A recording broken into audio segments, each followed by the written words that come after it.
ಈ ಭೂಮಿಯಲ್ಲಿ ಹೆಜ್ಜೆ ಇಡುವುದಕ್ಕೆ ಭಯವಾಗುತ್ತದೆ. ಭಯಂಕರವಾಗಿ ತೋರ್ಪ ಮುಳ್ಳುಗಳು ಎನ್ನ ಅಡಿವಾಳ ಮುಳುಗಿಕೊಂಡಿರುವ ಕಾಂತ ಸದ್ಗುಣವಂತ ಹೇ ವಲ್ಲಭ. ಹೇ ಕಾಂತೆ ಗುಣವಂತೆ ಧೈರ್ಯ ಮಗ್ನತೆ ಅಧೈರ್ಯಂ ಮುನಿವರ್ಯತೆ ಧೈರ್ಯಂ ಪ್ರಖ್ಯಾತ ಲಕ್ಷ್ಮಿ ಧೈರ್ಯವಂ ಸರ್ವತ್ರ ಸಾಧನಂ.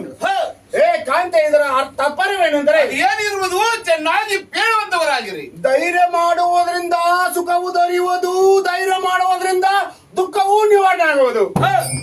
ಕಾರಣ ಧೈರ್ಯವೆಂಬುದು ಬಹಳ ಉತ್ತಮವಾದದ್ದು. ಆದ್ದರಿಂದ ಧೈರ್ಯ ಬಿಡಬೇಡ ಸಖಿ ರಾಜೇಂದ್ರ ಮುಖಿ. ಹೇ ವಲ್ಲಭ. ಹೇ ವಲ್ಲಭಿ ತಾವು ಹೇಳ್ತೀನಿ ಕೇಳುವಂತವರಾಗಿ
ಅಯ್ಯೋ ಹೇ ಪ್ರಾಣಕಾಂತ, ಎಂತ ಬಂಧನಕ್ಕೆ ಗುರಿಯಾದೆನು.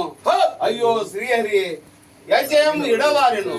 ಎನ್ನ ಕೋಮಲತರವಾದ ಪಾದಗಳಿಗೆ ಬೆಂಕಿ ಹಚ್ಚಿದಂತ ಇದೆ ಕಾಂತ ಸದ್ಗುಣವಂತ. ಹೇ ಕಾಂತೆ ಹೇ ಅಲ್ವ ವಚನವನ್ನು ಲಾಲಿಸುವಂತ ಅದೇನಿರು ಚೆನ್ನಾಗಿ ಬೇಳುವಂತವರಾಗಿದೆ.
ಸ್ವಲ್ಪ ಶಾಂತಿಯನ್ನು ತಾಳು. ಈ ಕೋಮಲತರವಾದ ವೃಕ್ಷಗಳ ನೆರಳಲ್ಲಿ ಕುಳಿತುಕೊಂಡು ನಮ್ಮ ಸಂತಾಪವನ್ನು ವಿಶ್ರಮಿಸಿಕೊಂಡು ಥಳಥಳಿಸುವ ನಡು ನದಿಯಲ್ಲಿ ಸ್ನಾನ ಮಂಗೈದು ಹ ಮುಂದಕ್ಕೆ ಹೋಗುವಂತೆ ಮಾಡು. ಹ ಇಷ್ಟಕ್ಕೆ ವೇತನ ಪಟ್ಟರೆ ಎತ್ತವಿಲ್ಲ ಕಾಂತೆ ಸದ್ಗುಣವಂತೆ.